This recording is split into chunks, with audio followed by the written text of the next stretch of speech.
All right, let's do it again.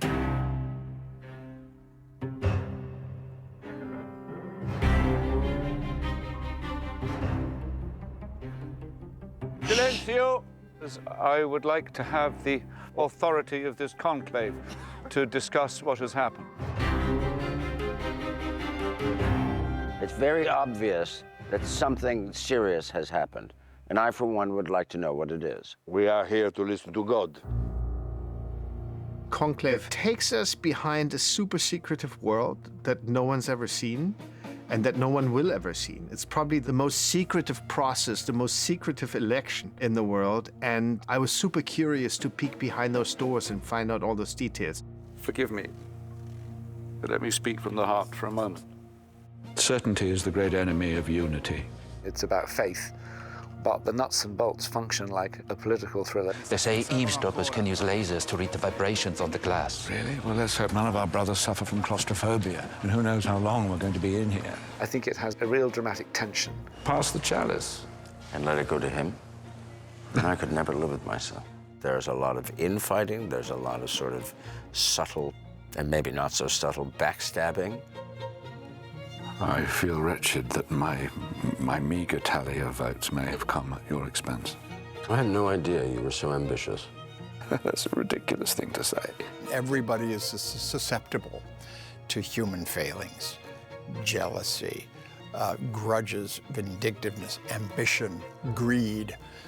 But in the context of sacred people, people who live a spiritual life and are presumed to be pure, that just sets up an automatic tension and duality. The throne of the Holy See is vacant. Conclave has been in the works for years. The movies take a long time developing, but I can tell you why I chose Conclave to make is because I loved the detail that Peter Strawn wrote the screenplay with. We should just accept the miracle. I was sent the script out of the blue. I'd say this is a pretty fair vision of hell. Well, don't be blasphemous, Ray. Hell arrives tomorrow when we bring in the cardinal. I was sent it, read it, loved it. Peter Strawn, who wrote the script, I love his screenwriting. Aldo doesn't want it. Any of it. You know that, don't you? It was a great read and quite layered. The men who are dangerous are the ones who do want it. I thought it was beautifully written. It's always hard adapting a novel. I think especially something that's as sensitive a subject as this. And I feel that Peter got it perfectly. What happened? They say a heart attack, but there had been warnings. I loved the world that it inhabited. But it is tomorrow night that the real work begins. I loved all the questions that it would wrangle, and especially I loved the hero's journey. Your homily has caused quite the stir. Edward Berger, I had just seen his film All Quiet on the Western Front, thought it was fantastic. It's very sensitive to the particulars of each scene, the emotional particulars of each scene, but also, of course, the imagery. When I'm able to look at the monitor and I see what Edward's doing, it helps me very much as an actor. I was taken by the poetry of the images, so I thought, oh, he's going to photograph Rome, which is my city. The Vatican has a very strong presence. He's going to photograph it really beautiful and able to capture the poetry of this strange, unusual city that has a presence of Catholicism that dominates our culture. I really think it would be better if you let me deal with the situation. Would you be so good as to leave us now, Sister Agnes? I really am drawn usually to stories that are told from a very subjective POV, from a very first-person POV. And when I read the book and the script, the first name we came up with was Ray Fiennes. The biggest challenge with this role is that most of it is behind his eyes. He doesn't say what he feels. He actually doesn't have the most lines. Other people talk, and he listens a lot. Every cardinal deep down has already chosen the name by which he would like his papacy to be known. Rafe is really an actor who's able to portray an inner turmoil, an inner life. And that's why we went to him immediately. I think we've had enough secrets. He was complex. He's got his doubts. He's a religious man, but a questioning man. He's a man of spiritual integrity. And I like the drama in the challenges he faces to make sure it proceeds ethically and morally and transparently. You must take over the supervision of this election, Aldo. In the book, of course, Lawrence is Lomeli. He's an Italian. Edward Berger's decision was, well, if you're English, let's make him English. My first thought was, how many Englishmen are cardinals in the Vatican? It turns out there is one. I met him. So once I was kind of assured that it was rare but plausible that Lomeli could become Lawrence. Would you like me to hear your confession? We have an Englishman, Ralph Fiennes, and an American actor, Stanley Tucci. They're the best of their craft. This is a conclave, Aldo. It's not a war. It is a war! I felt them really trying to have a little fencing game with each other, verbal fencing bouts. Told me you wanted to resign, and then you step out of the shadows like this. The character is very much on the page. Now, who knows? And then it's really a matter of how angry someone might get, how emotionally available he might make himself during a scene, or how removed he might be during a scene. And that happens on the day. You should be ashamed. Ashamed. Ashamed. We should all be ashamed. Stanley's one of those actors where you watch him on set and it all feels very light. He might say the line and you won't see anything when you look him in the eye on set, but then on film, it's all there.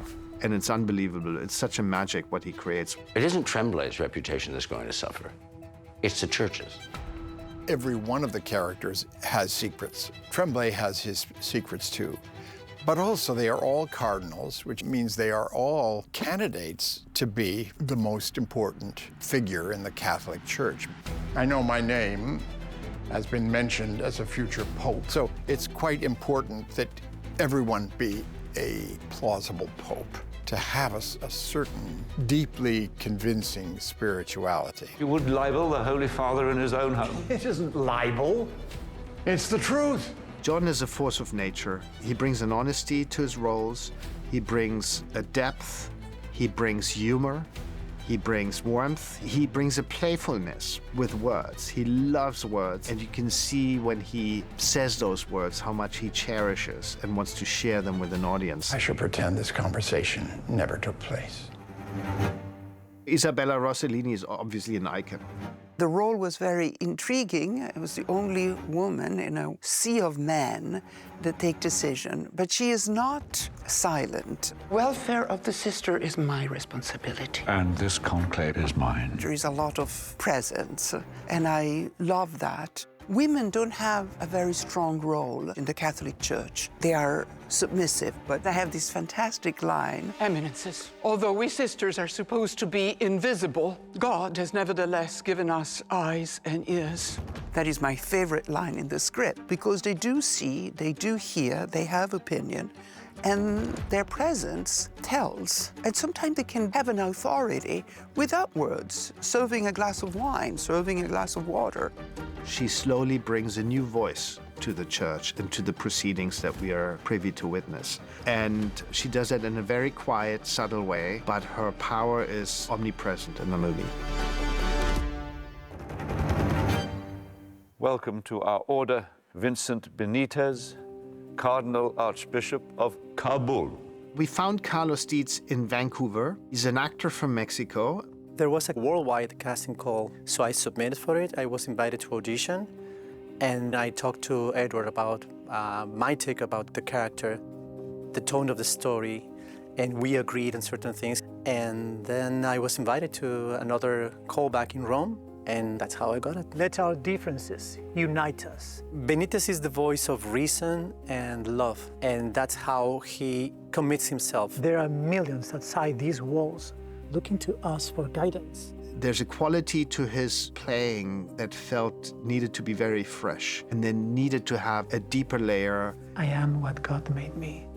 Quanto staremo ancora? Quanto vivremo ancora in questa debolezza? Sergio Castellitto is a wonderful Italian actor. He's a superstar in Italy. And Sergio brings an anarchic quality to his role, to his appearance on set. No.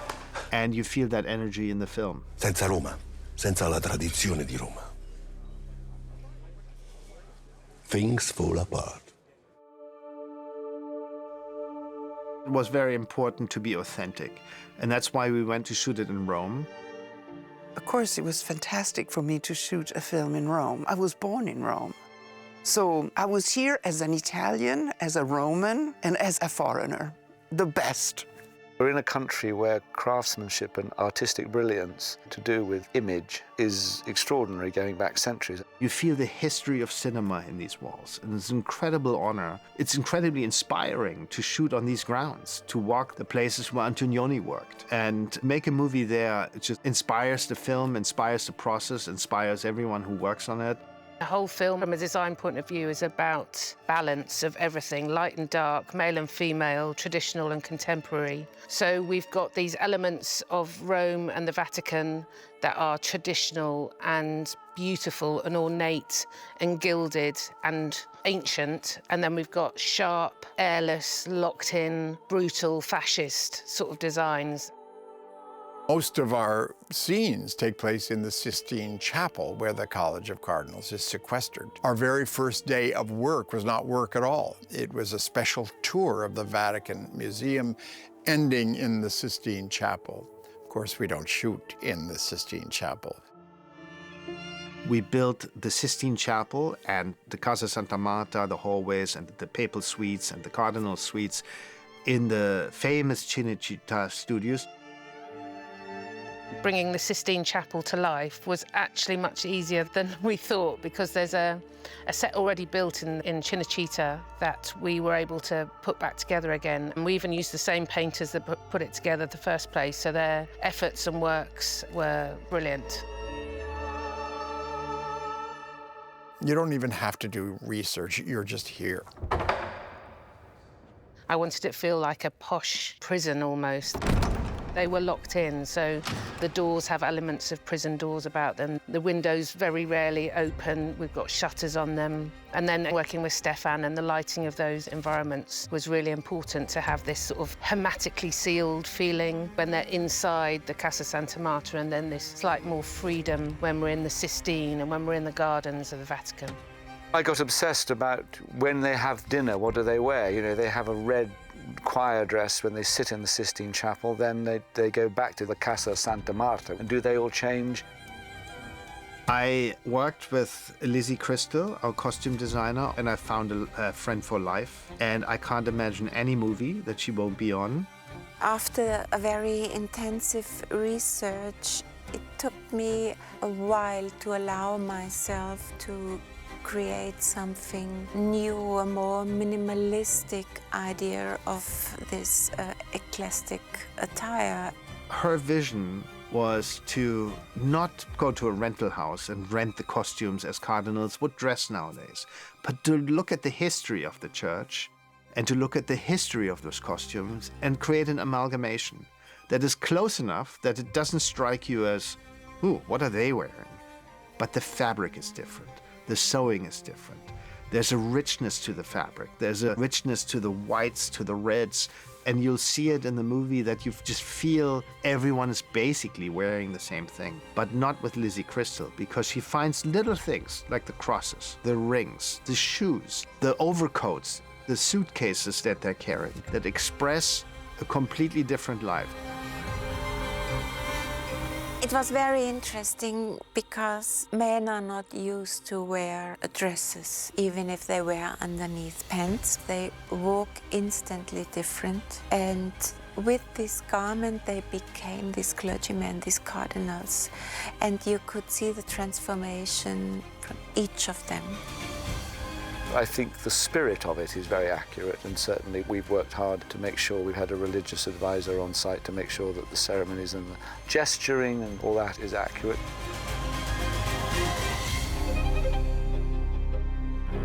Music or movie making is always manipulation, no matter what you do. But I like to counterscore rather than manipulate the audience into one feeling. And Volker's music does that beautifully. I wanted to have a religious theme in there, kind of maybe linked to Ralph Fiennes' role. So the first thing was, do I use an organ? And then I felt it might be nice to use a kind of glass instrument. And I knew the crystal paché because it has also quite distorted sounds. It sounds very modern. I had the feeling that this might be a good match in a way to replace the organ. Amen. In this film, I also play prepared piano, mainly for a low percussion. as well as for sounds that deconstruct the music every now and then. And then there's another theme that is mainly staccato strings that in a way creates a tension for the investigation and for more the thriller aspect of the score. Because whenever it appears, you're like, oh, you're getting stress. I like films where you feel that the people who've written it and making it are relishing the complexity of what's at stake. This report would never have seen the light of day if you had not broken into the Holy Father's apartment. I think everyone will feel different, and everyone takes away what they take away from a movie. What I like to take away is that I identify myself with this character, and he's gone through a journey and he feels liberated from the burden that he felt before. And that's how I want to feel at the end of the movie. And it's great if some audiences want to follow that feeling. It was as compelling as a mystery novel in this extremely unusual setting and subject. If there was only certainty and no doubt, there would be no mystery.